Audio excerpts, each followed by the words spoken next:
ನಮಸ್ಕಾರ ಸ್ನೇಹಿತರೆ, welcome back to my YouTube channel. ಬನ್ನಿ ಸ್ನೇಹಿತರೆ, ಇವತ್ತೊಂದು ಸಿಂಪಲ್ ಆದಂತಹ ಲಂಚ್ ಬಾಕ್ಸ್ ರೆಸಿಪಿನ ಹೇಗೆ ಮಾಡೋದು ಅಂತ ನಾನು ನಿಮಗೆ ತೋರಿಸ್ತಾ ಇದ್ದೀನಿ. ನಾವಿಲ್ಲಿ ಮಾಡ್ತಾ ಇರೋದು ದಾಲ್ ಕಿಚಡಿ. ದಾಲ್ ಕಿಚಡಿ ತುಂಬ ಈಸಿ ಮತ್ತು ತುಂಬ ಹೆಲ್ದಿ ಕೂಡ, ಮಕ್ಕಳಿಗೆ ತುಂಬ ಒಳ್ಳೆಯದು. ಹಾಗಾಗಿ ಹೇಗೆ ಮಾಡೋದು ಅಂತ ನಾನಿಲ್ಲಿ ತೋರಿಸ್ತಾ ಇದ್ದೀನಿ. ಮೊದಲಿಗೆ ನಾನಿಲ್ಲಿ 1.5 ಲೋಟದಷ್ಟು ಅಕ್ಕಿ ತೊಗೊಂಡಿದ್ದೀನಿ. ಅದೇ ಪ್ರಮಾಣದ ಅದೇ ಅಳತೆಯಲ್ಲಿ ನಾನು 1.5 ಲೋಟದಷ್ಟು ದಾಲ್ ತೊಗೊಂಡೆ. ಇಲ್ಲಿ ನಾನು ಮಸೂರ್ ದಾಲ್ ತೊಗೊತಾ ಇದ್ದೀನಿ. ಮಸೂರ್ ದಾಲು ತುಂಬ ಹೆಲ್ತ್ಗೆ ತುಂಬ ಒಳ್ಳೆಯದು ಮತ್ತು ತುಂಬ ಚೆನ್ನಾಗಿರುತ್ತೆ ಟೇಸ್ಟು. ಹಾಗಾಗಿ ನಾನಿಲ್ಲಿ ಮಸೂರ್ ದಾಲು 1/4 ಲೋಟದಷ್ಟು ಮಸೂರ್ ದಾಲ್ ತೊಗೊಂಡಿದ್ದೀನಿ. ಮತ್ತು ಸ್ವಲ್ಪ ತೊಗರಿಬೇಳೆ ಹಾಕ್ತಾಯಿದ್ದೀನಿ. ತೊಗರಿಬೇಳೆ 1/4 ಲೋಟದಷ್ಟು ತೊಗರಿಬೇಳೆ ಹಾಕ್ತಾಯಿದ್ದೀನಿ. ನೀವು ಮಸೂರ್ ದಾಲೇ ಕಂಪ್ಲೀಟಾಗಿ ಹಾಕ್ಬೋದು ಮತ್ತು ಹೆಸರುಬೇಳೆ ಸಹ ಹಾಕ್ಬೋದು. ಹೆಸರುಬೇಳೆ ಹಾಕಿದ್ರೂ ತುಂಬ ಚೆನ್ನಾಗಿರುತ್ತೆ. ನಾನಿಲ್ಲಿ ಮಸೂರ್ ದಾಲಲ್ಲಿ ಹೇಗೆ ಮಾಡೋದು ಅಂತ ತೋರಿಸ್ತಾ ಇದ್ದೀನಿ. ಮೊದಲಿಗೆ ನಾವಿಲ್ಲಿ ಒಂದು ಕುಕ್ಕರ್ ಪ್ಯಾನ್ ಇಟ್ಕೊಂಡು ಅದಕ್ಕೆ ಎಣ್ಣೆ ಹಾಕಬೇಕು. ಎಣ್ಣೆ ಇಲ್ಲಿ 2 ಸ್ಪೂನ್ ಹಾಕಿದ್ರೆ ಸಾಕು ನಮಗೆ. ಎಣ್ಣೆ ಕಾದ ನಂತರ ನಾನಿಲ್ಲಿ ಸ್ಪೈಸಸ್ ಹಾಕ್ತಾಯಿದ್ದೀನಿ. ಲವಂಗ, ಮರಾಠಿ ಮೊಗ್ಗು ಎಲ್ಲ ಹಾಕ್ತಾಯಿದ್ದೀನಿ. ಹಾಕಿ ನಂತರ ನಾನು ಹೆಚ್ಚಿರ್ತಕ್ಕಂತಹ ಹಸಿಮೆಣಸಿನಕಾಯಿ ಹಾಕಿ ಚೆನ್ನಾಗಿ ಫ್ರೈ ಮಾಡ್ಕೊಳ್ಬೇಕು. ಫ್ರೈ ಆದ ನಂತರ ನಾನಿಲ್ಲಿ ಈರುಳ್ಳಿ ಹಾಕ್ತಾಯಿದ್ದೀನಿ. ಈರುಳ್ಳಿ ನಾನು ಇಲ್ಲಿ 1 ಗೆಡ್ಡೆಯಷ್ಟು ಈರುಳ್ಳಿ ತೊಗೊಂಡಿದ್ದೀನಿ. ಈರುಳ್ಳಿ ಹಾಕಿ ಚೆನ್ನಾಗಿ ಫ್ರೈ ಆದ ನಂತರ ನಾವು 2 ಟೊಮೆಟೊ ಹಾಕ್ತಾಯಿದ್ದೀನಿ. ಹುಳಿ ಟೊಮೆಟೊ ತೊಗೊಂಡಿದ್ದೀನಿ ನಾನಿಲ್ಲಿ 2 ಟೊಮೆಟೊ ಹಾಕ್ತಾಯಿದ್ದೀನಿ. ನಾನಿದನ್ನು ಒಟ್ಟು 4 ಜನರಿಗೆ ಆಗುವಷ್ಟು ಮಾಡ್ತಾಯಿದ್ದೀನಿ. ಇಲ್ಲಿ ಶುಂಠಿ ಬೆಳ್ಳುಳ್ಳಿ ಪೇಸ್ಟ್ ನಾನು 1 ಸ್ಪೂನಷ್ಟು ಹಾಕ್ತಾಯಿದ್ದೀನಿ. ಹಾಕಿ ಚೆನ್ನಾಗಿ ಮಿಕ್ಸ್ ಮಾಡಿಕೊಂಡು ಇಲ್ಲಿ ಟೊಮೆಟೊ ಎಲ್ಲ ಚೆನ್ನಾಗಿ ಬೇಯಬೇಕು. ಚೆನ್ನಾಗಿ ಬೇಯೋವರೆಗೂ ನಾವಿಲ್ಲಿ ಮಿಕ್ಸ್ ಮಾಡಬೇಕಾಗುತ್ತೆ. ನಂತರ ನಾನು 1/4 ಸ್ಪೂನಷ್ಟು ಅಚ್ಚ ಖಾರದ ಪುಡಿ ಹಾಕ್ತಾಯಿದ್ದೀನಿ. ನಂತರ 1/2 ಸ್ಪೂನಷ್ಟು ಅರಿಶಿನ ಹಾಕ್ತಾಯಿದ್ದೀನಿ.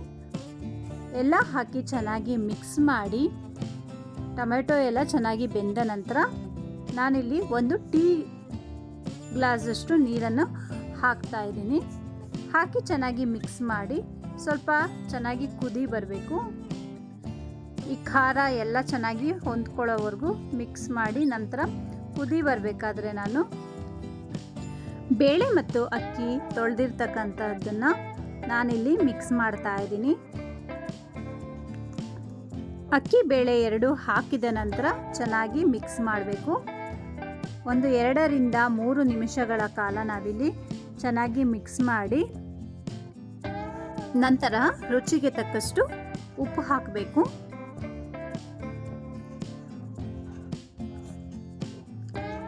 ಉಪ್ಪೆಲ್ಲ ಹಾಕಿ ಚೆನ್ನಾಗಿ ಮಿಕ್ಸ್ ಮಾಡ್ಕೊಳ್ಬೇಕು. ಇನ್ನೂ ನನ್ನ ಚಾನಲ್ನ ಯಾರೆಲ್ಲ ಸಬ್ಸ್ಕ್ರೈಬ್ ಆಗದೆ ನೋಡ್ತಾ ಇದ್ದೀರಾ, ದಯವಿಟ್ಟು ನನ್ನ ಚಾನಲ್ಗೆ ಲೈಕ್ ಮಾಡಿ, ಸಬ್ಸ್ಕ್ರೈಬ್ ಆಗಿ, ಬೆಲ್ಲೈಕನ್ನ ಒತ್ತೋದನ್ನು ಮಾತ್ರ ಮರಿಬೇಡಿ. ಎಲ್ಲ ಮಿಕ್ಸ್ ಆದ ನಂತರ ನಾನಿಲ್ಲಿ 1 ಗ್ಲಾಸ್ಗೆ 2 ಪಟ್ಟಷ್ಟು ನೀರನ್ನು ಹಾಕ್ತಾಯಿದ್ದೀನಿ. ನೀರು ಯಾವತ್ತೂ ನಾವು ಅಳತೆ ಮಾಡಿ ಹಾಕಿದ್ರೆ ಕರೆಕ್ಟಾಗಿ ಬರುತ್ತೆ. ನಂತರ ನಾನಿಲ್ಲಿ ಲಿಡ್ ಕ್ಲೋಸ್ ಮಾಡ್ತಾಯಿದ್ದೀನಿ. ಲಿಡ್ ಕ್ಲೋಸ್ ಮಾಡಿ 2 ವಿಷಲ್ ಆದ ನಂತರ ನಾನು ಒಂದು ಸಣ್ಣ ಬಾಣಲೆಯಲ್ಲಿ ತುಪ್ಪ ಹಾಕ್ತಾಯಿದ್ದೀನಿ. ತುಪ್ಪ ಇಲ್ಲ ಅಂದರೆ ಎಣ್ಣೆನೇ ಹಾಕ್ಕೊಳ್ಬೋದು. ಇಲ್ಲಿ ಒಗ್ಗರಣೆ ಮಾಡೋದಕ್ಕೋಸ್ಕರ ನಾನು ತುಪ್ಪ ಹಾಕ್ತಾಯಿದ್ದೀನಿ. ತುಪ್ಪ ಹಾಕಿದ್ರೆ ದಾಲ್ ಕಿಚಡಿ ಸ್ವಲ್ಪ ಟೇಸ್ಟ್ ತುಂಬ ಚೆನ್ನಾಗಿ ಬರುತ್ತೆ. ಹಾಗಾಗಿ ನಾನಿಲ್ಲಿ 2 ಸ್ಪೂನಷ್ಟು ತುಪ್ಪ ಹಾಕಿ ನಂತರ ಸಾಸಿವೆ ಹಾಕ್ತಾಯಿದ್ದೀನಿ. ಸಾಸಿವೆ, ಕರಿಬೇವು, ಬ್ಯಾಡಗಿ ಮೆಣಸಿನಕಾಯಿ ಎಲ್ಲ ಮುರಿದು ಹಾಕಬೇಕಾಗುತ್ತೆ. ಹಾಕಿ ಚೆನ್ನಾಗಿ ಫ್ರೈ ಮಾಡ್ಕೊಳ್ಬೇಕು. ನಾನಿಲ್ಲಿ ಒಂದು 8 ರಿಂದ 10 ಗೋಡಂಬಿ ಸಹ ಹಾಕ್ತಾಯಿದ್ದೀನಿ. ಗೋಡಂಬಿ ಆಪ್ಷನಲ್ಲು, ಬೇಕಂದರೆ ಹಾಕ್ಬೋದು, ಇಲ್ಲಾಂದರೆ ಸ್ಕಿಪ್ ಮಾಡ್ಬೋದು. ಹಾಕಿದ್ರೆ ತುಂಬ ಟೇಸ್ಟ್ ಚೆನ್ನಾಗಿರುತ್ತೆ. ಹಾಗಾಗಿ ಎಲ್ಲ ಹಾಕಿ ಚೆನ್ನಾಗಿ ಮಿಕ್ಸ್ ಮಾಡಿ ನಂತರ ಕುಕ್ಕರ್ ಲಿಡ್ ಓಪನ್ ಮಾಡಿ ನಾವು ನೋಡಿ ಎಷ್ಟು ಚೆನ್ನಾಗಾಗಿದೆ. ತುಂಬ ಚೆನ್ನಾಗಾಗಿರುತ್ತೆ. 2 ಪಟ್ಟು ನೀರಿಗೆ ಜೊತೆಯಲ್ಲಿ ನಾವು ಎಕ್ಸ್ಟ್ರಾ 1 ಗ್ಲಾಸ್ ನೀರನ್ನು ಹಾಕ್ಕೊಳ್ಬೇಕಾಗುತ್ತೆ. ಆವಾಗ ಸ್ವಲ್ಪ ತೆಳ್ಳಗೆ ಚೆನ್ನಾಗಿ ಬರುತ್ತೆ. ನೋಡಿ ಎಲ್ಲ ಮಿಕ್ಸ್ ಮಾಡಿ ಒಗ್ಗರಣೆ ಹಾಕ್ತಾಯಿದ್ದೀನಿ. ಒಗ್ಗರಣೆ ಹಾಕಿ ಎಲ್ಲ ಮಿಕ್ಸ್ ಮಾಡಿಕೊಂಡು ಸರ್ವ್ ಮಾಡೋದಕ್ಕೆ ರೆಡಿ ಆಗುತ್ತೆ. ನೋಡಿ ಎಷ್ಟು ಚೆನ್ನಾಗಿದೆ, ಎಷ್ಟು ಕಲರ್ಫುಲ್ಲಾಗಿ, ತುಂಬ ಟೇಸ್ಟು ಸಹ ಹಾಗೆ ತುಂಬ ಚೆನ್ನಾಗಿರುತ್ತೆ. ನಾನು ಇದಕ್ಕೆ 1/4 ಸ್ಪೂನಷ್ಟು ಗರಂ ಮಸಾಲ, ನಂತರ ಕಸೂರಿ ಮೇಥಿ ನಾನು ಸ್ವಲ್ಪ ಸ್ಮ್ಯಾಶ್ ಮಾಡಿ ಹಾಕ್ತಾಯಿದ್ದೀನಿ. ಇದ್ದರೆ ಹಾಕ್ಬೋದು, ಇಲ್ಲಾಂದರೆ ಸ್ಕಿಪ್ ಮಾಡ್ಬೋದು. ನಂತರ 1 ಸ್ಪೂನಷ್ಟು ಜೀರಾ ಪೌಡರ್ ಹಾಕ್ತಾಯಿದ್ದೀನಿ. ಇದೆಲ್ಲ ಎಕ್ಸ್ಟ್ರಾ ಆಪ್ಷನಲ್ ಆಗಿರುತ್ತೆ, ಅದು ತುಂಬ ಟೇಸ್ಟ್ ತುಂಬ ಚೆನ್ನಾಗಿರುತ್ತೆ. ದಾಲ್ ಕಿಚಡಿಗೆ ಇದು ಎಕ್ಸ್ಟ್ರಾ ಫ್ಲೇವರ್ ಥರ ಇರುತ್ತೆ, ತಿನ್ನೋದಕ್ಕಂತೂ ತುಂಬ ರುಚಿಯಾಗಿರುತ್ತೆ. ನೀವೊಮ್ಮೆ ಈ ರೀತಿ ದಾಲ್ ಕಿಚಡಿ ಮಾಡಿ ನೋಡಿ.